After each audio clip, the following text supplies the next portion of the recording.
दोस्तों, हमारी सीरीज चल रही है श्रीनिधि सिद्धांत अलंकार की बुक मालिनी के वनों में। पिछली कहानियां प्लेलिस्ट में हैं। हमारी नई कहानी है रीछों के फेर में। उस दिन कौड़िया सांप से बचने के बाद अब हम लोगों को चल के जाना था दुगड्डा। रास्ता खो नदी के साथ साथ गया है। जंगलों का व्यवधान होने से यद्यपि नदी के निरंतर दर्शन तो नहीं हो पाते, मगर बीच बीच में कितनी ही बार उसकी अत्यंत स्पष्ट झांकी तो मिल ही जाती है और उसका यथार्थ परिचय पा लेना सुगम हो जाता है। नदी सचमुच ही भयंकर है। दूर तक शिलाएं ही शिलाएं भरी हैं, जिनमें से कितनी ही 200-200 और कितनी ही हजार हजार मन भारी भी है। बात यहीं तक रही होती तो कुशल थी, मगर हालात ये हैं कि नदी के दोनों तरफ दीवार बनकर खड़ी हुई उन भूरी काली चट्टानों ने, जो कहीं 20 फीट तो कहीं 30 फीट ऊंची चली गई हैं, उस नदी मार्ग को एक ऐसी गहरी और शून्य सी खाई बना दिया है कि ऊपर से देखकर हृदय कांप उठता है। कहीं कहीं तो ये दीवारें शेक हैंड के शौक में एक दूसरे के इतने पास आ गई हैं कि मार्ग अत्यंत संकीर्ण होकर एक अंधेरे कुहर सा बन जाता है, जिनमें से निकलती हुई नदी बहुत ही उग्र होकर बह रही है। देखकर भवभूति की गोदावरी स्मरण हो आती है, जिसके जलों को एक दिन कवि ने इस प्रकार के कुहरों में गदगद नाद करते सुना था। ऐते ते कुहरेशु गदगद नदद गोदावरी वारायः। ख्याल आया कि इन कुहरों के कारण यदि पुरातन काल में नदी का नाम कुहर ही रहा हो तो क्या आश्चर्य है, और इसका द्वार होने के कारण यदि वर्तमान कोटद्वार भी तब कुहर द्वार ही कहलाता रहा हो तो इसमें भी क्या आश्चर्य है। दुगड्डा हम आ पहुंचे हैं। सामने ही संगम दिखाई पड़ रहा है, जहां लंगूरगाड़ और सिलगाड़ नदियां आकर मिली हैं। सुंदर स्थान है। एक दूसरे से टकराती हुई नदियों की उत्ताल तरंगों के कोलाहल में संगम का आकाश प्रतिनादित हो रहा है। इस संगम के कारण यद्यपि दोनों ही नदियों को अपने निज नाम त्याग कर एक नया नाम खोह धारण कर लेना पड़ा है, मगर इसका यह अर्थ नहीं है कि उनके निज नाम असार्थक थे। विशेषकर उन पर्यटकों के लिए जिन्होंने इन नदियों की तट यात्राएं की हैं, ये समझ लेना बहुत ही कठिन नहीं है कि उनके दोनों ही नाम अत्यंत सार्थक है। शिलाओं से परिपूर्ण मार्ग में बहने के कारण एक का नाम जहां शिलागर्त अत्यंत उपयुक्त है, वहीं दूसरी का लांगुरगर्त नाम भी वैसा ही अर्थानुरूप है। आदिकाल के जिस महान पर्यटक ने इसका एक काव्यपूर्ण नाम रखा था और जिस भौगोलिक सत्य पर इसे आधारित किया था, दोनों में ही कल्पना का सौंदर्य अत्यंत अद्भुत था। 6266 फुट ऊंचे उस द्वारिकाल पर्वत के भूरे शिखर को, जो ना जाने कितने युगों से इस संगम की तरफ पीठ किए मौन अविचल बैठा है, एक महावानर मानकर, और उसके स्रोत में प्रवाहित होने वाली इस क्षीणकाय नदी को उसकी लांगुल मानकर, उसकी जो लांगुल संज्ञा की थी, सचमुच ही वो साभिप्राय थी, संदेह नहीं है। संगम की रेत में पत्थरों के चूल्हे बनाकर शंभू और देवी सिंह जब तक मध्याह्न भोजन की तैयारी करें, हम बस्ती से कई दिन का राशन खरीद लाए। इससे यद्यपि बोझ तो काफी बढ़ गया, मगर निश्चिंता भी काफी हो गई, क्योंकि वहां से आगे चौकी घाटा तक कहीं भी राशन मिलना संभव नहीं है। चाय तो रास्ते में बहुत है, दूध भी यथासंभव मिल ही जाता है, मगर राशन का मिलना कठिन है। भोजन तैयार हो चुका था, सो स्नान के बाद उससे निपटकर हनुमंतिया की तरफ चल पड़े, मगर चलने से पूर्व द्विगर्त के प्रणाम करना ना भूले। तीर्थों की श्रेणी में आज इसकी क्या स्थिति है नहीं जानता, मगर इतना निश्चिंत है कि अनेक शती पूर्व जब ये कोटद्वार गंगा क्षेत्र के यात्रियों का प्रधान केंद्र रहा होगा और संगम स्थान होने से इस द्विगर्त की तीर्थों में गणना की जाती होगी, तब गंगा द्वार की उत्तरी और पूर्वी सीमाओं का संगम स्थान होने से अवश्य ही इसका महत्व और भी बढ़ गया होगा। तब सहस्त्रों यात्री यहाँ पर ठहरते होंगे, संगम में स्नान करते होंगे और विदा होते समय इसे प्रणाम करना भी नहीं भूलते होंगे। इसलिए पुरा काल के हे पुण्य तीर्थ, हम भी तुम्हें प्रणाम करते हैं। द्विगर्त से हनुमंतिया 3 मील दूर है। लांगुल के तट पर बसा होने से एक छोटा सा तीर्थ भी है। यहाँ पर एक मंदिर भी बना है, जिसके नीचे ही हनुमंतिया नाम का एक गिरिधारा, जो पुराणकोट पर्वत से निकली है, लांगुल में आकर मिलती है। इस संगम के कारण ही शायद इस स्थान को कुछ महत्व मिला होगा और शायद इसीलिए बद्री केदार के अनेक यात्री यहाँ ठहरकर संगम में स्नान करते हैं। संगम के पास ही एक विस्तृत रेतीला मैदान है जो कैंपिंग के लिए खूब उपयुक्त है। मैदान के सामने ही जंगल से आच्छादित पर्वत है। यहाँ से वन्य पशु रात्रि वेला में लांगुल पर जल पीने आया करते हैं। हमारा ख्याल है इस रात भी वो आए तो अवश्य होंगे, मगर हमारे कैंप के कारण उन्होंने नदी के किन्हीं दूसरे निर्जन तटों पर जाकर ही जल पिया होगा। शायद यही कारण है कि रात भर उनकी प्रतीक्षा करते रहने पर भी वो हमें दिखे नहीं। तो भी रात अच्छी ही बीती और अगले दिन बड़े सवेरे ही जागकर हम चंडा खाल के लिए तैयार हो गए। चंडा खाल के लिए मार्ग भी भिन्न है और दिशा भी। बद्री केदार की यात्रा के लिए जहां से स्थान से लांगुल के साथ साथ पूर्व दिशा की तरफ चलते हुए डाडा मंडी जाना होता है, वहां चंडा खाल के लिए जहां मालिनी का स्रोत है हनुमंतिया गिरधारा के साथ साथ पश्चिम की तरफ जाना होता है। सो अपने भार वाहकों को शंभू और देवी सिंह के साथ उधर ही विदा करके हम लोग हनुमंतिया के प्राचीन मंदिर का निरीक्षण करते हुए कुछ देर बाद चांडा खाल की तरफ चल पड़े। सबसे पहले सूखा नाला, फिर 20-25 फुट ऊंचे किनारे की चढ़ाई और अंत में खेतों से भरा एक समतल मैदान, जिसके बीच बीच में शिला प्रस्तरों के छोटे छोटे मकान दिखाई पड़ रहे हैं। नीचे हनुमंतिया के तट पर एक गांव भी दिखाई पड़ रहा है, जिसके मंदिर पर फहराती हुई ध्वजा बहुत ही भव्य प्रतीत हो रही है। इच्छा हुई एक बार मंदिर के दर्शन कर लिए जाए, मगर जब पता चला कि वहां पहुंचने में उतराई का काफी झंझट है, उसे दूर से ही प्रणाम करके आगे बढ़ गए। फरलांग भर बाद ही हनुमंतिया के सूखे नाले से फिर भेंट हुई और उसे लांघते ही 5,914 फुट ऊंचे पुराण कोट पर्वत की चढ़ाई शुरू हो गई। चढ़ाई काफी विकट है, विशेषकर उसका प्रारंभिक भाग, जिसमें ना जल है, न वृक्ष, न आबादी, केवल सूखे टीले और सूखी चट्टानें ही दिखाई पड़ती हैं।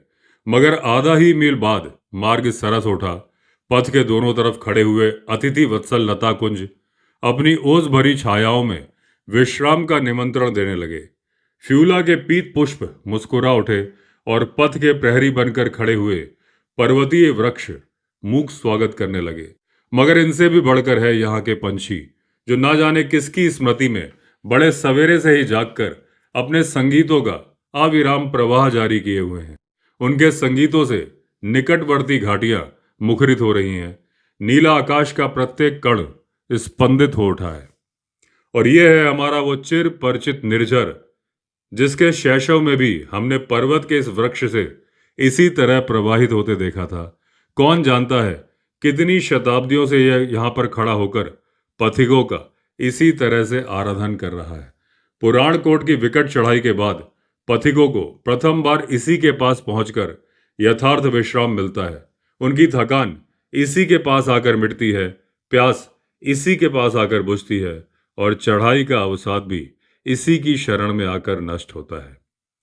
तब हमारा श्रम भी उसके पास पहुंचकर क्यों न मिट जाता और क्यों न उससे विदा होते हुए हम उसे धन्यवाद देते। 2 ही 3 फल्लांग और पुराण कोट के शिखर पर आ पहुंचे। पथ के ऊपर ही चंडा ग्राम और उसके खेत दिखाई पड़ रहे हैं। उन्हें पार करने में विशेष देर लगी नहीं और शिखर के द्वार पर पहुंचते ही मालिनी का स्रोत दिखाई पड़ने लगा। दूर तक मार्ग गीला हो रहा है। चट्टानें और शिलाएं भी उसके प्रभाव से नहीं बची हैं। यूं तो यह गीलापन चंडा ग्राम से ही शुरू हो चुका है और शिखर में से स्यंदित होते हुए अनेक संख्यक लघु स्रोतों के कारण मार्ग में कहीं कहीं फिसलन भी आ गई है। मगर यहां पहुंचकर ऐसा लगा जैसे शिखर के रोम रोम से जल सीकर द्रवित हो रहे हैं। दुग्ध का अत्यधिक वेग बढ़ जाने से जैसे मातृ स्तन प्रस्रवित हो उठते हैं, ये शिखर भी अपने जल भंडार से अत्यधिक परिप्लावित हो उठने के कारण वैसे ही स्थान स्थान पर जल मोचन कर रहा है। ये मानो पर्वतेश्वर हिमालय का एक अक्षय जल भंडार है, जो चिर युगों से मालिनी सरीखी स्त्रोत सवनी को अविराम जल दान करता हुआ भी क्षीण नहीं हो रहा है। मानता हूं गोमुख का वह दिव्य जलागार भी ऐसा ही महान है, जिसने गंगा सरीखी प्रसिद्ध हिम नदी को जन्म दिया है। उसकी तुलना में यह बेचारा अकिंचन सा उदास सा स्रोत है ही कितना सा। न इसमें है वैसा पवित्र एकांत, न वैसा आकर्षण। तो भी जब सोचता हूं कि गंगा की जल संबंधी आवश्यकता को पूर्ण करने के लिए उस बेचारे गोमुख को नित्य ही आकाश की तरफ झोली फैलाकर हिमवृष्टि की भिक्षा मांगनी पड़ती है। एक बार तो पुराण कोट का यह सामान्य स्रोत उससे कहीं अधिक आत्मसंतुष्ट प्रतीत होता है, जिसने आज तक एक बार भी वैसे दैन्य और वैसे अभाव का प्रदर्शन नहीं किया। शायद यही कारण रहा हो कि कण्व तथा मारीच सरीखे युग द्रष्टाओं ने गंगा की इतिहास प्रसिद्ध घाटियों की अपेक्षा इस स्रोत से जन्म लेने वाली मालिनी के तटों को ही अपने आश्रमों के लिए वर्ण किया। शायद यही कारण रहा होगा कि हिमाद्री तनया पार्वती ने गंगा को अपनी सौत मानकर मालिनी को ही अपनी प्रियतम सखी बनाया हो। नहीं तो किस बल पर ये भरे विवाह मंडप में अनंग विजयी शिव का हाथ पकड़ने का साहस करती, और वे भी इसके दुस्साहस से अप्रसन्न न होकर किंचित मुस्कुराते ही इसे अनंत सौभाग्य का वर दे डालते। क्यों ग्रीस के प्रसिद्ध राजदूत मेगास्थनीज अपने यात्रा वृत्तों में इसे इरिनेसिस के नाम से स्मरण करने के लिए बाध्य होते, और क्यों शाकुंतल, महाभारत तथा पुराणों के विश्व मान्य कवियों की लेखनी अपने ग्रंथों में इसका बार बार उल्लेख करने के लिए लालायित होती।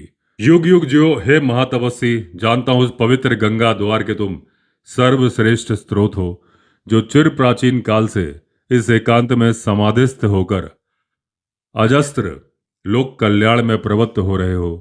अतएव हमारा ये विश्वास है कि तुम्हारी इस ऐतिहासिक नदी के रहस्य भरे तटों पर 1.5 मास बिताने का हमारा संकल्प कभी असफल नहीं होगा। पुराण कोट से मालिनी को विदा होते देखकर हम लोग चिंतित हो उठे। चिंता इसलिए नहीं थी कि उसे अपने पितृगृह से सदा के लिए वियुक्त होना पड़ रहा है, वो तो कन्याओं के भाग्य का एक अमिट लेख है। चिंता हुई उसकी आयु देखकर। वो अभी निरी बालिका ही तो थी, शरीर भी सुकुमार था। तिस पर उसका पति गृह था सुदूर शुक्रावतार के समीप रावली ग्राम में, जो यहां से 58 मील से कम नहीं था। मार्ग में पड़ते थे भयंकर वन, सूनी घाटियां और अपरिचित पर्वतमालाएं, जिनमें चिर युगों से हाथियों के यूथ, बाघ, तेंदुए और निष्ठुर भालू रहते आ रहे हैं। शकुंतला को कण्व ने जब पति गृह के लिए विदा किया था, उसके साथ शांगरव, शार्दवत, आर्या, गौतमी और अन्य कितने ही आश्रमवासी तापस कुमार भेजे थे। मगर यहां तो इस बेचारी को अकेले ही विदा होना पड़ रहा है, कोई साथ में भी नहीं है। अत्यंत सुखों में पली हुई सुकुमार बालिका किस तरह इस भयंकर मार्ग को पार कर सकेगी, यही चिंता हमें व्याकुल कर रही थी। मगर उपाय जल्दी ही निकाल लिया गया और स्थिर किया कि आज हमें ही उसका सहचर बनना होगा और हमें ही उसे रावली तक पहुंचाना होगा। सो रोते हुए पितृ स्त्रोत को अंतिम प्रणाम करके जब वो विदा होने लगी, हम उसके साथ हो लिए। मगर 2-3 कदम बाद घबरा कर रुक जाना पड़ा। सामने ही ऊंची नीची चट्टानों, उबड़ खाबड़ शिलाओं और अंधेरे गड्ढों से भरा एक अत्यंत गहरा ढलवान दिखाई पड़ रहा था, जो शायद किसी युग में मृत्यु दंड प्राप्त अपराधियों के लिए दंड भोग के लिए बनाया गया होगा। इसी ढलवान से हमको उतरना है और हमारे साथ मालिनी को भी उतरना है। मगर प्रश्न ये था, क्या वो उतर सकेगी? लेकिन देखकर बहुत ही विस्मय हुआ कि जिसे हम सुकुमार बालिका मात्र समझ रहे थे, पर्वतों से उतरने में वो बहुत ही सिद्धहस्त है। चट्टानों के चक्रव्यूह में से वो इस द्रुत गति से उतर रही है कि हम लोग भी, जो अपने आप को अत्यंत कुशल पर्यटक मानने के भ्रम में पड़े थे, उसका साथ ना दे सके। वो कब किस मार्ग से होती हुई हमसे आगे निकल गई, पता ही नहीं चला।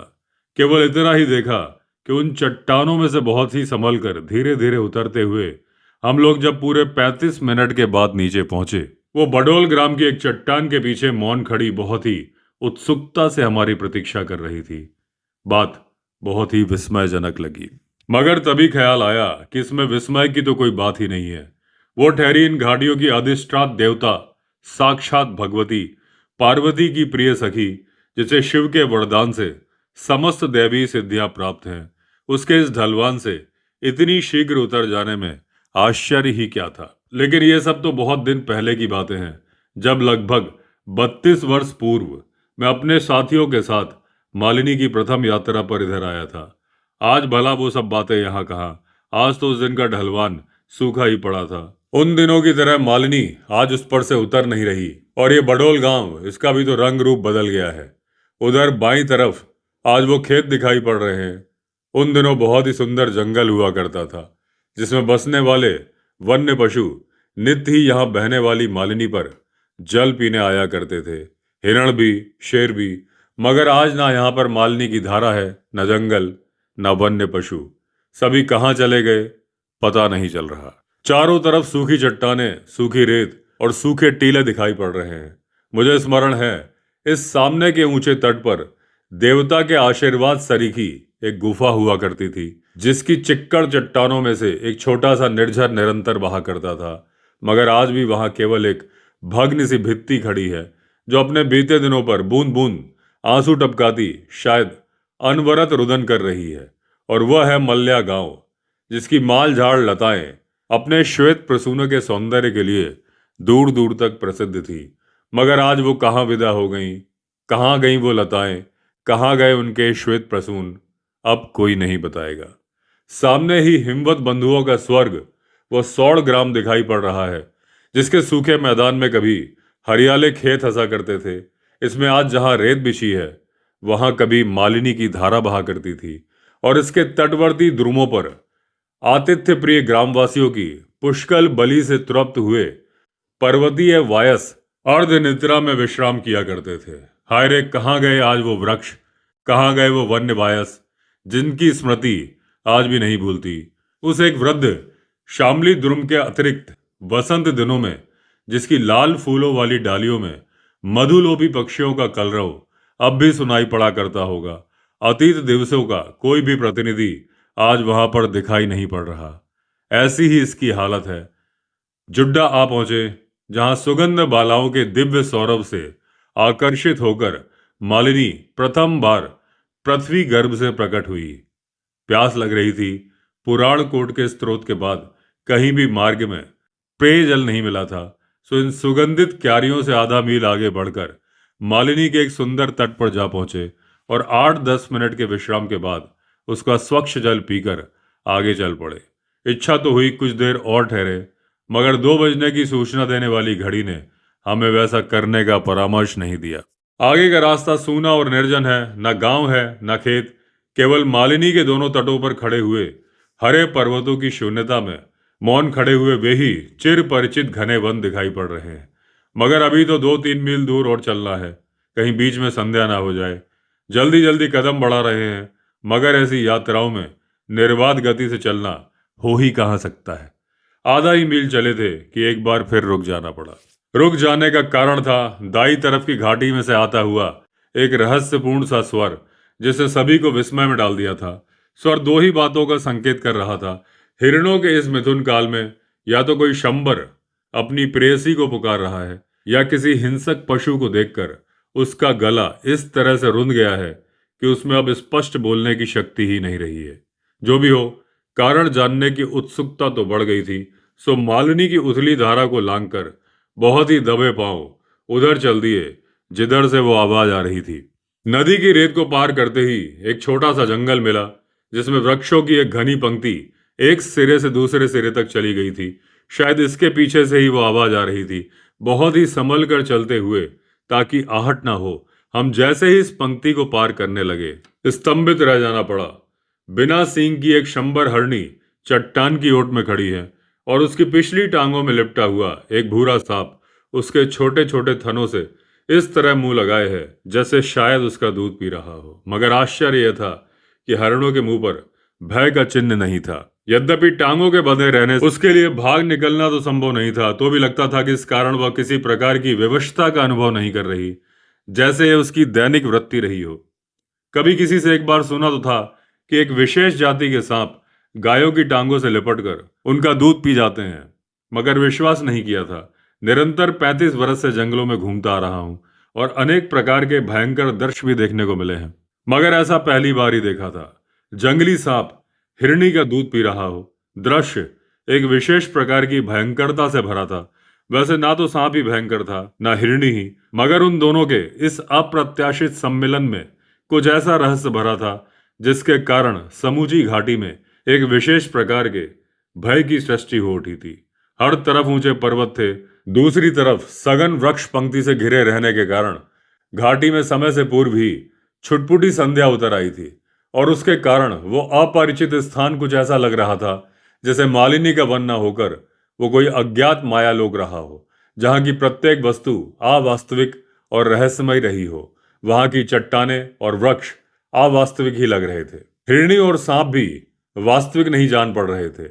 लगता था जैसे दोनों ही किसी माया नगरी के जादूगर रहे हों, जो किसी विशेष कारण से इस घाटी में रूप बदल कर रह रहे हों।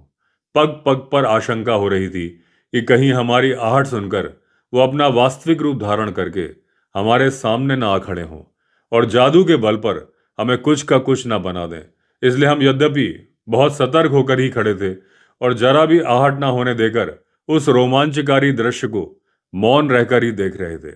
मगर जान पड़ता है कि हमारी ये सारी ही सावधानी व्यर्थ हो गई थी। सांप ने शायद हमें भांप लिया था। यह संभव है कि हमारे पहुंचने से पहले ही वह जितना संभव था दूध पी चुका था। अब उसे ठहरने की विशेष आवश्यकता नहीं रही थी। या यह भी संभव है कि मेरे फोटो कैमरे के क्लिक की आवाज ने उसे हमारी उपस्थिति की सूचना दे दी हो। बात जो भी रही हो, हुआ ये कि हमारे पहुंचने के 3 मिनट बाद ही उसने हिरणी की टांगों से अपनी लपेट खोल दी।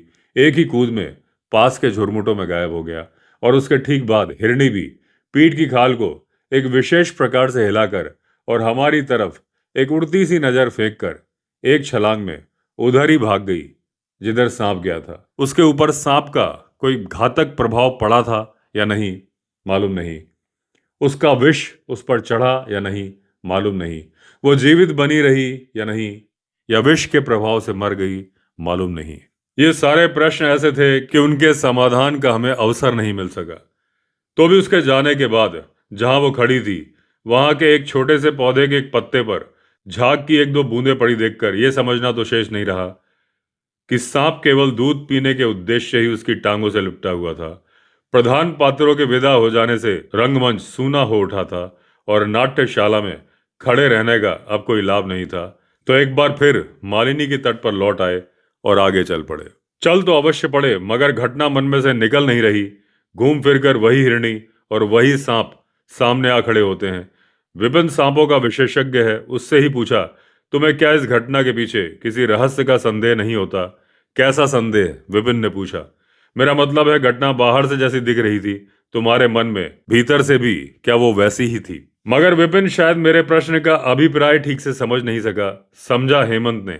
वही बोला, आपका मतलब शायद ये है कि बाहर से जो यह दिख रहा था कि हिरणी का शत्रु सांप जबरदस्ती ही इसकी टांगों से लिपट कर उसका दूध पी रहा है, बात वैसी ना होकर कुछ दूसरी ही थी। मैंने कहा, हाँ बिल्कुल, मैं यही पूछना चाहता हूं। तो फिर सच्चाई क्या थी, आप ही बताइए। बात शायद ये थी कि सांप और हिरणी शत्रु ना होकर एक दूसरे के मित्र हैं। हिरणी स्वेच्छा से ही अपने मित्र को दूध पीने की छूट दे रही थी। सुनकर साथी जैसे आकाश से गिर पड़े। किसी को भी विश्वास नहीं हुआ, होता भी कैसे। किसी वनवासी हिरणी का स्वेच्छा से किसी सांप को दूध पिलाना ऐसी अनहोनी बात थी जो परियों की किसी कहानी का रोचक प्रसंग तो बन सकती थी, मगर यथार्थता की दृष्टि से उस पर विश्वास कर सकना संभव नहीं था। इसलिए साथियों के अविश्वास का मुझे कोई आश्चर्य नहीं हुआ, और प्रसंग को समाप्त कर देने के उद्देश्य से केवल इतना कहकर मैं मौन हो गया कि यदि शेर और बंदर मित्र बन सकते हैं तो सांप और हिरणी भी मित्र क्यों नहीं बन सकते। मगर इससे तो बात और भी बढ़ गई। शेर बंदर की मित्रता की बात ने साथियों के हृदय में एक ऐसी उत्सुकता सी उत्पन्न कर दी, तो मैं किसी भी तरह से उनके अनुरोध की अवहेलना नहीं कर सका, और काफी विस्तार के साथ ही मुझे वो सारी घटना सुनानी पड़ी। ये घटना जिसके लेखक है श्री आगस्टक समरविले और नायक हैं पूर्णिया जिले के मालदा क्षेत्र का कोई कुख्यात ब्रिटिश जमींदार, जिसे किसी विशेष कारण से लेखक ने मिस्टर ए के नाम से स्मरण किया है। घटना नई नहीं है, अनेक वर्ष पूर्व की है, और उसका प्रारंभ सर्दियों के उस सुंदर प्रभात से होता है जब जमींदार के कर्मचारी उसे आकर ये खबर देते हैं कि उसके चाय बगीचे के साथ वाले जंगली टुकड़े में एक ताजी लाश पड़ी हुई है। जमींदार, और चाहे जैसा भी रहा हो, था शौकीन शिकारी।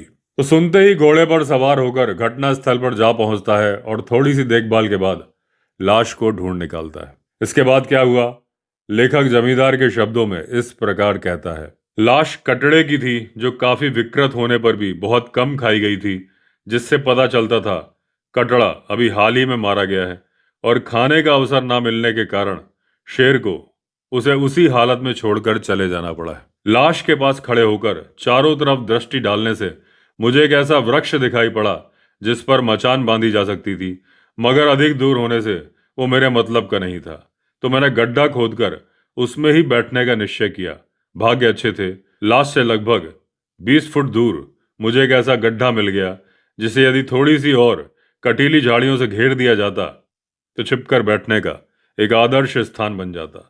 अपने हाकों से कहकर, जो तब तक आ चुके थे, मैंने पास के ही एक झुरमुट से थोड़ी सी कांटेदार झाड़ियां कटवाकर उस गड्ढे पर लगवा दी और उसके बाद गौथ आदि प्राणियों से लाश को सुरक्षित रखने के लिए 2 हाकों को वहां नियुक्त कर मैं शेष आदमियों के साथ बंगले पर लौट आया। सर्दी का मौसम रहने से रातें काफी ठंडी हो चुकी थी, इसलिए शाम होने से कुछ पहले जब मैं घटना स्थल की तरफ चलने लगा, अपनी 12 बोर बॉल और एलजी के अतिरिक्त मैंने कॉफी का एक फ्लैक्स और सैंडविच भी अपने साथ ले लिए थे। और जिस हाके को मैं अपने साथ लेकर जा रहा था, वो स्टूल के अतिरिक्त मेरा हल्का कोट भी उठाए हुए था। पहुंच कर देखा, लाश की हालत वैसी ही है जैसी मैं छोड़कर गया था। आदमियों को मैं आवश्यकता से अधिक नहीं ठहराना चाहता था, सो यह हिदायत देकर कि गोली चलने की आवाज़ सुनकर वो मशाले और बांस लेकर वहां पर आ जाएं, मैंने उन्हें वापस भेज दिया और उसके बाद रात की लंबी प्रतीक्षा में बैठने के लिए अपनी परिस्थितियों को अधिक से अधिक सुविधाजनक बनाने में लग गया। झाड़ियों को थोड़ा सा फाड़ कर उनके बीच में एक छोटा सा झरोखा बनाते हुए मैंने अपने बैठने का ऐसा प्रबंध किया जिससे लाश के दिखने में कोई बाधा ना हो। और क्योंकि चंद्रमा की कलाएं चतुर्थी से काफी आगे बढ़ चुकी थी, यह भरोसा तो मुझे था ही कि शेर के आने पर मुझे उसके देख सकने में कुछ कठिनाई नहीं होगी। धीरे धीरे सूरज अस्त हो गया, छाएं लंबी पड़ती हुई काले वनों में जाकर छुप गईं और रात आने की सूचना देने वाली निस्तब्धता चारों ओर छा गई। लंबे अनुभव ने मुझे यह सिखाया था कि वन राज के लाश पर आने का कोई निश्चित समय नहीं होता, वो सूर्यास्त पर भी आ सकता है और बड़े सवेरे भी। इसलिए शिकारी का यह कर्तव्य हो जाता है कि वो निरंतर सतर्क रहे। सो बंदूक भर करके मैंने उसे अपनी पहुंच के पास रख लिया और प्रकाश क्योंकि अभी पर्याप्त था, मैं अपने चारों तरफ की वस्तुओं को काफी स्पष्टता से देख सकता था। मैंने अपने स्टूल झरोके से लगाकर अपनी बंदूक उस पर रख दी और झरोके से छेद में उसकी नली इस तरह बिठा दी कि समय पड़ने पर बंदूक चलाने में कोई देरी ना हो। मैं भी इन सब तैयारियों में ही लगा था कि मुझे लगा कि जैसे मैंने एक नया आविष्कार कर डाला है। देखता हूं तो बहुत ही निश्चिंत गति से चलता हुआ एक विराटकाय बंदर सामने से चला आ रहा है, जिसे देखकर मुझे स्तब्ध रह जाना पड़ा। सोचने लगा, इस बेला में, इस तरह मैदान में जहां शेर की मारी हुई लाश उसकी प्रतीक्षा कर रही हो, इस बंदर का यहाँ पर क्या काम है। मांसभोजी प्राणियों से लोग कितना डरते हैं मैं जानता हूँ, तो भी आश्चर्य था कि देखने में उसमें ऐसा कोई डर नहीं दिखाई पड़ रहा था। इसलिए उसकी इस निश्चिंतता ने मुझे विस्मय में डाल दिया। मगर लाश के पास पहुंचकर उसका ढंग एक साथ ही बदल गया। मुझे और भी विस्मय हुआ। शिकार का पीछा करते हुए कुत्ते की तरह चारों तरफ सतर्क देखते हुए उसने एक बार लाश की परिक्रमा करी, फिर उसके साथ ही घूमकर मेरे घेरे के पास आ पहुंचा और झरोके से झांक कर उसने जैसे ही मुझे वहां पर देखा, ऊंची आवाजें लगाकर भागता हुआ बहुत ही तेजी से जंगल में जा छुपा। यहाँ यह मानने में मुझे जरा भी संकोच नहीं कि इस बंदर ने मुझे बहुत ही विचलित कर दिया था। इस तरह की बात मैंने पहले कभी नहीं देखी थी।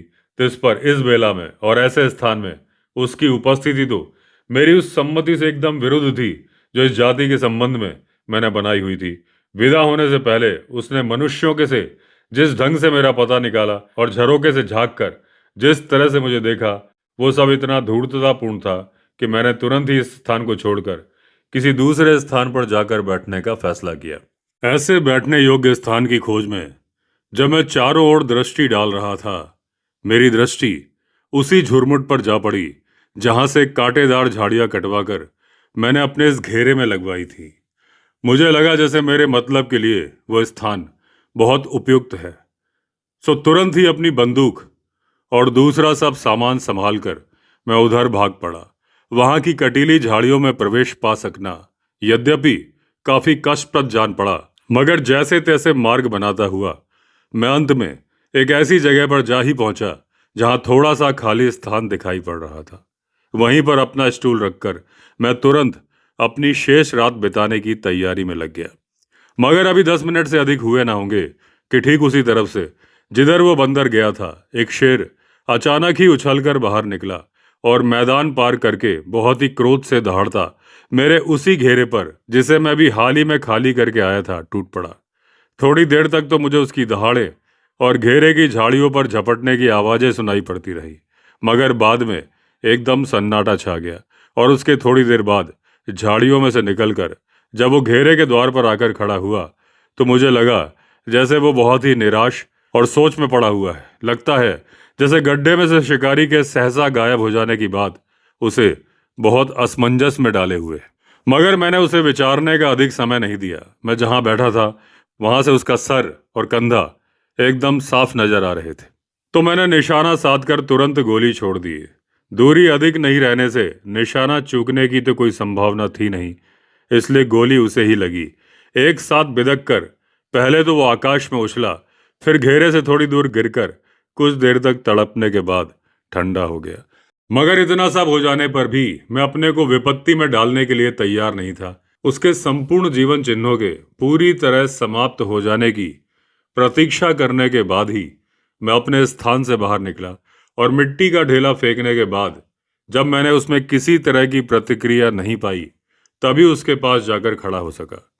जांचने पर पता चला गोली उसके कंधे में घुसकर उसके हृदय और फेफड़े दोनों में घुस गई थी, जिससे उसकी तत्काल ही मृत्यु हो गई थी। लेकिन चौंकने का एक अवसर अभी भी शेष था। अपने पीछे से आती हुई एक कठोर और घरघराती आवाज सुनकर मैंने जैसे ही गर्दन घुमाई, देखा वही बंदर मुंह बाए दांत निकाले मेरी तरफ भागा आ रहा है। इन बंदर वगैरह पर गोली चलाना मैं पसंद नहीं करता, मगर उसे इस तरह से आते देख मैं कुछ ऐसा उत्तेजित हो उठा कि एक क्षण का भी विलंब नहीं कर मैं एक साथ घूम गया, और जैसे ही वो मुझ पर झपटा मेरी गोली उस पर छूट चुकी थी।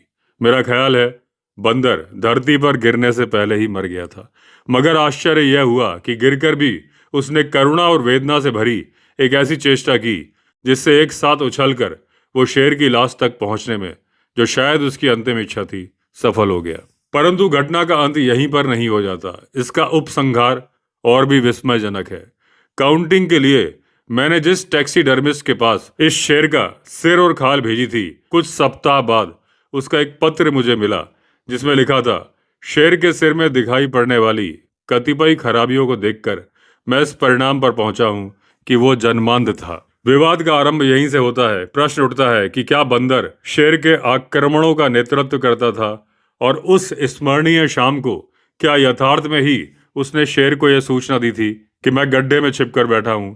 ये बात तो समझ में आती है कि बंदर के पीछे चलने पर शेर मेरे घेरे तक, जिसमें मैं बैठा हुआ था, पहुंच सकता था, परंतु विचार शक्ति की किस प्रक्रिया या संवाद वहन की किस युक्ति से वो शेर को यह बता सका कि मैं घेरे के अंदर बैठा हूं, ये एक ऐसा प्रश्न है मैं आज भी उसके उत्तर की खोज में हूं।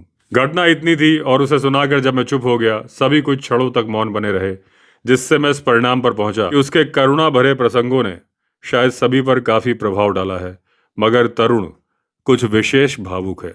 घटना के किस विशेष प्रसंग ने उसकी आंखों में आंसू ला दिए, ये तो समझ में नहीं आ रहा है, मगर यह जानकर प्रसन्नता ही हुई कि उन्हें छिपाने की विद्या में वो बहुत निपुण है। पास बहती मालिनी में से जबरदस्ती ही 2 घूंट जल पीकर कृत्रिम गंभीरता के साथ वो तुरंत ही बोल उठा, घटना सचमुच ही विस्मयजनक है।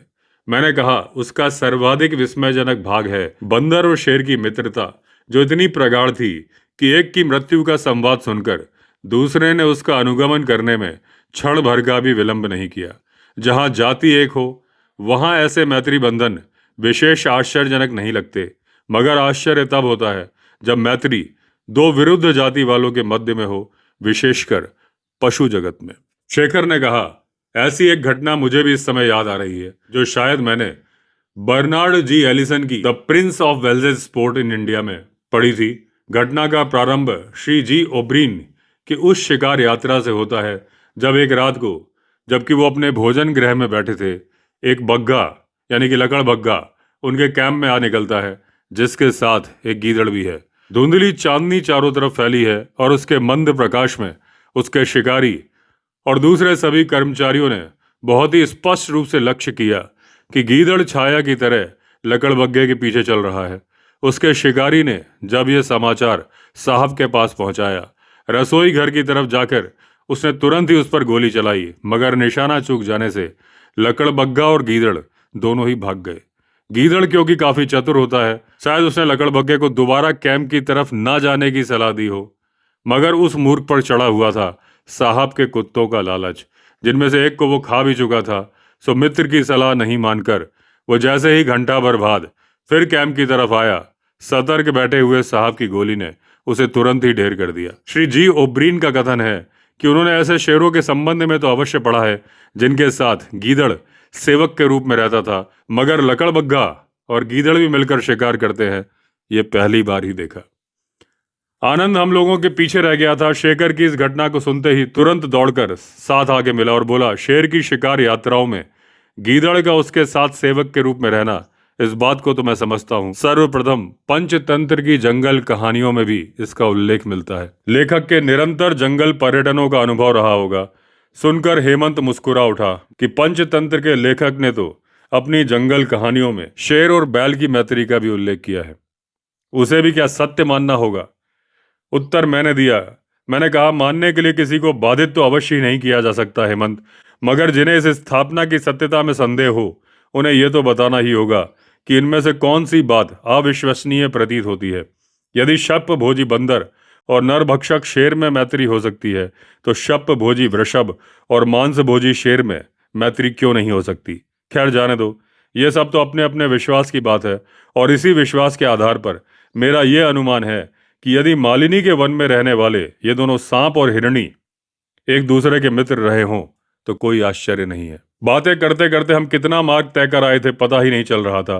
घाटी के एकांत में बना हुआ वो घराट भी संध्या के बाद, जिसके पड़ोस के वन बहुत ही भयंकर हो उठते हैं, कब निकल गया पता ही नहीं चला। एक तो मालिनी का ये भाग वैसे ही निर्जन है, तो इस पर 4:30 बजे की इस बेला में पथिकों का आना जाना कम हो जाने से वो और भी शून्य हो उठा है। चलते चलते कभी उसके किसी तट द्रुम पर किसी पक्षी के कंठ का सायंकालीन स्वर सुनाई पड़ जाता है, और कभी कभी उसकी झाड़ियों में कोई धीमी सी सरसराहट सुनाई पड़ जाती है, जो इस बात की सूचना देती है कि नदी तट पर जल पीता हुआ कोई वन्य पशु हमें आते देखकर अभी हाल में ही उधर जा छिपा है, और यह बताने का प्रयास कर रहा है कि झाड़ी में कोई नहीं है। हंसी आ जाती है, वो स्वयं तो छिप गया ठीक है, मगर अपने पीछे इस रेत पर अपने जिन ताजे पद चिन्हों को छोड़कर गया है, वो केवल उसकी उपस्थिति का भेद खोलकर ही मौन नहीं हो रहे, ये भी बता रहे हैं कि वो कौन है, कितना बड़ा है और उसकी आयु क्या है। तभी देखा एक छोटी सी पहाड़ी के साथ एक सुंदर सा अर्धवृत्त बनाकर मालिनी मोड़ ले रही है, और समझ लिया कि हम किमसेरा आ पहुंचे हैं। घूमते ही देखा पहाड़ी जहां उतरकर नदी के साथ आ मिली है, वहीं हमारा एक सुपरिचित बिल्व वृक्ष खड़ा है, जिस पर एक छोटा सा भगवा ध्वज फहरा रहा है। नीचे ही यज्ञ वेदी बनी है, जिससे निकलती हुई धूमलेखा इस क्षेत्र में चिर शताब्दियों से निरंतर संपन्न होने वाले प्राचीन महायज्ञों का स्मरण करा रही है। वेदी से थोड़ा ही आगे वही पुरातन और विशाल आम वृक्ष खड़ा है, जिसकी छाया में पहाड़ी के लगभग 30 फीट ऊंचाई पर एक कुटिया बनी है, जिसमें किमसेरा की प्राचीन तपस्वी परंपरा के एकमात्र अवशेष एक अकेले बाबा जी रहते हैं। वेदी के पास से ही एक संकीर्ण पगडंडी पहाड़ी पर चढ़ी है। उसी से चलकर जब बाबा जी के दर्शनों के लिए उनकी कुटिया पर पहुंचे और उसके भीतर झांक कर देखा, पता चला योगिनी के जागृत चित्त वृत्ति की तरह एक अकेली धूनी ही कुटिया के केंद्र में जल रही है। बाबा जी नहीं है। अभी मार्ग में ही किसी से सुना था, कुटीर में दर्शनार्थियों के अधिक यातायात के कारण बाबा जी को प्रभु चिंतन का यथेष्ट समय नहीं मिल पाता। अतएव सांध्य बेला में वे मालिनी की किसी अज्ञात गुफा में समाधिस्थ हो जाया करते हैं। शायद यही कारण रहा हो कि उनके दर्शन नहीं हो सके। तो भी अधिक ठहरने का अवकाश अब हमारे पास भी नहीं था। संध्या उतरी आ रही थी और हमें अभी संभवतः मील भर और जाना था। सो पहाड़ी से उतरकर आगे चल पड़े। यहाँ से मालिनी का नाला अधिक विस्तृत हो गया है, होगा करीब 150 फुट, कहीं 200 फुट, मगर है एकदम सूखा ही। यद्यपि उसके एक प्रांत में मालिनी की धारा बह तो अवश्य रही है, मगर वो इतनी पतली है कि उस नाले की विराट चौड़ाई की तुलना में उस बेचारी का अस्तित्व अत्यंत नगण्य है।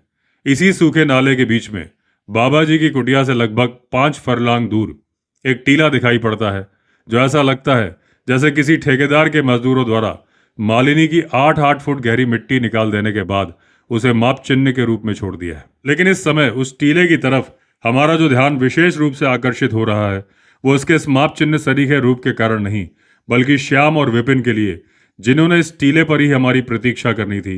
मालिनी के दो स्रोत है, एक पुराण कोट में जिसे हम आज सुबह ही देख कर आ रहे हैं, और दूसरा धुरा में।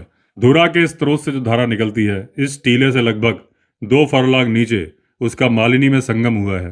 तय किया गया था कि इस संगम के लगभग 1.5-2 फरलांग ऊपर धुरा की इस धारा के ही किसी सुंदर तट पर कैंप लगाया जाए, क्योंकि श्याम और विपिन इस धारा और इसके निकटवर्ती वन पर्वतों से विशेष रूप से परिचित है। पुराण कोट से चलते समय उन्हें भार वाहकों के साथ इसी उद्देश्य से भेजा गया था कि कैंप के योग्य किसी रमणीक स्थान का चुनाव कर सकें। चलते समय उनसे विशेष रूप से कह दिया गया था कि वो दिन छिपने से पहले ही कैंप लगवा दे और इस टीले पर हमारी प्रतीक्षा करे। मगर टीले पर पहुंचकर देखा ना तो विपिन है ना श्याम, केवल 2 भारवाहक हमारी प्रतीक्षा कर रहे हैं। पूछने पर पता चला भोजन व्यवस्था में लगे रहने से उनका आना नहीं हो सका है और उन्होंने अपने स्थान पर इन भारवाहकों को ही हमें लेने के लिए भेज दिया है। चलो क्या बात है, इन्हें भेजा इन्हें ही सही, हमें तो कैंप तक पहुंचने से मतलब है, चाहे जो पहुंचा दे। चल पड़े और संगम पर जा पहुंचे। धुरा की धारा जिस दर्रे से निकलकर संगम में मिली है, मालिनी के इस चौड़े नाले की अपेक्षा वो काफी संकीर्ण है, इसलिए उसमें प्रविष्ट होकर संभवतः हमारी चाल कुछ धीमी पड़ गई। और केवल हमारी ही क्यों, कितनी ही दूर से चलकर आने के कारण स्वयं वो धारा भी शांति सी प्रतीत हो रही थी। तो भी आचमन करके देखने पर जल बहुत मीठा प्रतीत हुआ और ठंडा भी। हाँ, उसकी चौड़ाई और गहराई दोनों बहुत कम है, लेकिन एक सहायक नदी की सहायिका के लिए ये कोई लज्जा की बात नहीं। दर्रे में आने के समय से ही घाटी के किसी स्थान से आती हुई एक अस्पष्ट सी घुर्र घुर्र की ध्वनि निरंतर सुनाई दे रही थी, मगर ये सोचकर कि वो हमारे कैंप से ही आ रही होगी, हमने उस पर विशेष ध्यान नहीं दिया था। लेकिन 100-125 कदम चलने के बाद जब एक भारवाहक ने धारा के बाईं तरफ से जंगल की ओर संकेत करते हुए बहुत ही घबराई सी आवाज में मेरे कान में आकर कहा, रीछ, मैं सहसा ही चौंक उठा। रीछ का मतलब होता है स्लॉथ बेयर। कारण बात एकदम सच थी। सचमुच ही एक छोटे से वृक्ष के अंधेरे में 2 काले रीछ आपस में लड़ते हुए दिखाई पड़ रहे थे और ये ध्वनि संभवतः वहीं से आ रही थी। जंगल में रीछ बहुत देखे हैं और यदा कदा उनसे मुठभेड़ होने का अवसर भी आया है, मगर रीछों को आपस में लड़ते इससे पहले कभी नहीं देखा था।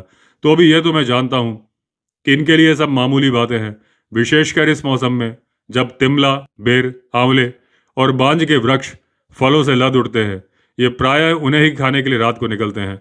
बहुत ही तुच्छ सी बात को लेकर इनमें वैमनस्य पैदा हो जाता है। लड़ाई ठनने में देर नहीं लगती, मगर हुआ ये कि लड़ाई देखने का अवसर देर तक नहीं मिला और हार कर एक रीछ जैसे ही मैदान में भागा, दूसरा तुरंत ही थोड़ा हुआ उसके पीछे भाग पड़ा और दोनों देखते ही देखते चट्टानों में ओझल हो गए।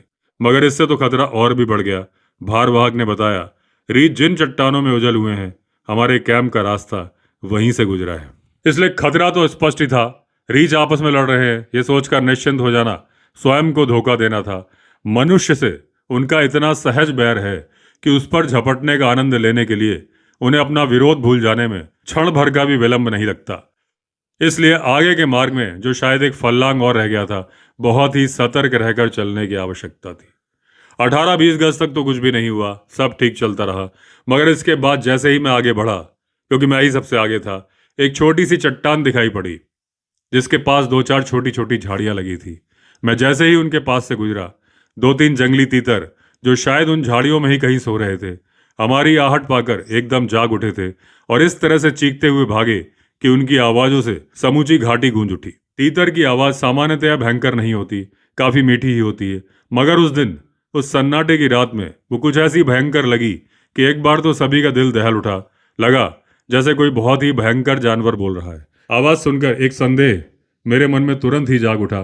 दोनों रीछ यदि कहीं अब भी इन चट्टानों के पीछे ही हुए, जैसा कि अत्यंत संभव है, तो निश्चय ही चट्टानों की ओर से निकलकर वो इस आवाज का कारण जानने का प्रयास करेंगे और इस हालत में उनकी दृष्टि हम पर पड़ जाना संभव है ही। वे यदि स्पष्ट रूप से या धोखे से हम पर हमला भी कर बैठे तो भी असंभव नहीं, और हुआ भी यही। जब तक हम सोचे आगे करना क्या है, देखा दोनों ही रीछ चट्टानों के पीछे से निकलकर थुड़थुड़ाते हुए हमारी तरफ चले आ रहे हैं। क्षण भर की देर नहीं लगी, कंधे से धनुष उतार लिया और तुणीर में से तीर निकालकर धनुष पर चढ़ाकर कान तक खींचकर जैसे ही रीछ पर छोड़ने लगा, ना जाने कैसे मेरे पास खड़े हुए आनंद का हाथ मेरे धनुष से इस तरह से छू गया कि लक्ष्य भ्रष्ट होकर तीर उधर की एक चट्टान से जाके टकराया और एक तेज चिंगारी पैदा करता हुआ धरती पर गिर गया। क्रोध आ जाना स्वाभाविक ही था। जैसे ही मैंने रोष से आनंद की तरफ देखा, वो बहुत ही संयत स्वर में ये कहते हुए कि तुम्हारे तीर की अपेक्षा टॉर्च इस समय अधिक ठीक रहेगा, अपना 3 सैल वाला टॉर्च जला डाला और उसका प्रकाश इधर उधर फेंकता हुआ वो रीछों को भगाने का यत्न करने लगा। उसका एक टॉर्च का जलना था कि 2-3 और जल उठे और देखते ही देखते कितने ही प्रकाश एक साथ चमक उठे। देखकर मुझे लगा जैसे आनंद का उपाय गलत नहीं था, बल्कि कुछ अधिक अच्छा ही था, क्योंकि टॉर्चों के जलते ही रीछों का कहीं पता नहीं रहा। ऐसा लगा जैसे 3-4 टॉर्चों का चौधिया देने वाला प्रकाश देखकर वो सहसा इतने घबरा उठे कि मैदान छोड़कर भाग गए। चलो जो भी सही, उपाय जो भी रहा हो, एक भारी दुर्घटना होते होते बच गई। ये बहुत अच्छा हुआ, नहीं तो इस अंधेरे में जब हिंसक पशुओं का बल विशेष बढ़ जाता है, हमारे किसी साथी का उनके हाथों चोट फेट खा जाना असंभव नहीं था। सौभाग्य से वो सब नहीं हुआ और इससे हमें एक तरह की प्रसन्नता ही हुई कि काफी निश्चिंतता के साथ हम लोग कैंप की तरफ चल पड़े। मगर चलना हो नहीं सका। चट्टानों की ओट में से निकलकर बहुत ही घबराए हुए स्वर में हेमंत ने आकर कहा, आनंद भाई जी की तबीयत सहसा ही बिगड़ उठी है, डॉक्टर शेखर को उनके पास ही बैठ जाना पड़ा है। सुनकर तुरंत ही हम लोग पीछे लौट पड़े और बहुत ही चिंता में उस चट्टान के पास आ खड़े हुए जहां आनंद चुपचाप लेटा हुआ था। हमें आए देखकर शेखर ने गंभीर स्वर में कहा, टॉर्च का प्रकाश फेंकते समय आनंद जब सहसा ही धरती पर बैठ गया था, मैंने तभी समझ लिया था कि इसकी तबीयत अवश्य ही खराब हो गई है। लेकिन बाद में जब इनकी नब्ज ने यही बात बताई तो मेरा यहाँ ठहरना आवश्यक हो गया। मगर चिंता की विशेष बात नहीं है, जान पड़ता है 8-10 मिनट में ही सब ठीक हो जाएगा और हम लोगों को यहाँ अधिक प्रतीक्षा नहीं करनी पड़ेगी। निश्चिंत हुए और थोड़ी देर बाद आनंद के उठकर बैठ जाने पर उसे साथ लेकर कैंप की तरफ चल पड़े। कैंप दूर नहीं था, सामने ही उसकी अग्नि दिखाई पड़ रही थी। मगर ये क्या, ये तो शायद विपिन है। ये इतना घबराया हुआ क्यों दिखाई पड़ रहा है? उसे देखकर मैं अभी कुछ कहने ही जा रहा था कि मेरे निकट आकर बहुत ही दबी हुई आवाज में उसने कहा, देखिए जरा संभल कर ही आइएगा। नंबर 2 टेंट में हम लोगों ने अभी हाल में जिस काले रीछ को घुसते देखा है, उसके कारण मामला काफी बेढब हो गया है। ये संदेह मुझे पहले से ही था। टॉर्च के प्रकाश से घबराकर दोनों रीछ जब भागे थे, मेरा माथा तभी ठनक गया था और ऐसा लगा था जैसे मैंने उन्हें कैंप की तरफ जाते देखा है। लेकिन ये सोचकर कि कहीं ये मेरी आंखों का भ्रम ना हो, मैंने अपना संदेह किसी पर प्रकट नहीं किया था। परंतु विपिन की बात ने मेरा संदेह तब दूर कर दिया। मैं सहसा उत्तेजित हो उठा और कुछ कठोरता के साथ ही पूछ बैठा, मगर श्याम कहाँ है?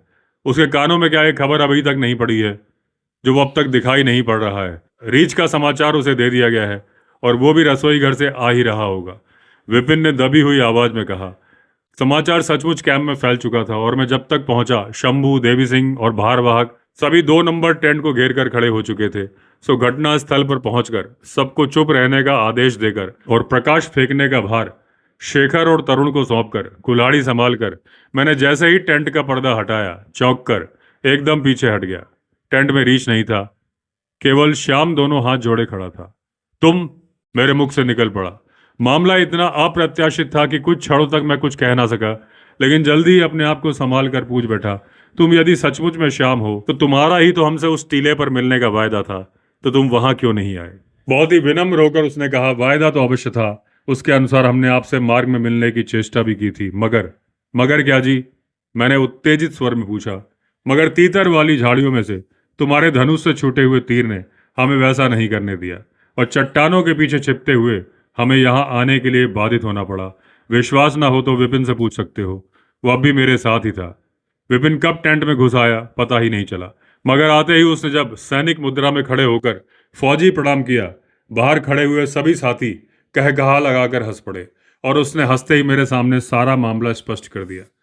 स्वच्छ जल के तल पर पड़ी हुई वस्तु की तरह प्रत्येक बात मुझे साफ दिखाई पड़ गई। श्याम और विपिन का स्वयं टीले पर न आकर भारवाहकों को भेजना, रीछ पर तीर छोड़ते समय आनंद का मेरे हाथ को झटक देना, टॉर्च जलाकर उन्हें भाग जाने का संकेत देना, तबीयत खराब होने के बहाने निष्प्रयोजन ही चट्टान पर लेटकर उन्हें कैंप तक पहुंच जाने का अवसर देना, ये सब ऐसी बातें थी जिन्हें सोचकर मुझे उस समय उनका यथार्थ अभिप्राय समझने में देर नहीं लगी, और इसीलिए उस मनोरंजक प्रहसन की समाप्ति के उपलक्ष्य में मैंने भी अपनी हंसी को उसी प्रवाह में सम्मिलित कर दिया। तो दोस्तों, इस भाग में इतना ही। बाकी की कहानी कंटिन्यू करेंगे अगले पार्ट में। अगर आपने चैनल सब्सक्राइब नहीं किया है तो चैनल सब्सक्राइब कर लीजिए। चलिए फिर मिलते हैं, तब तक के लिए all the best. Vande Mataram.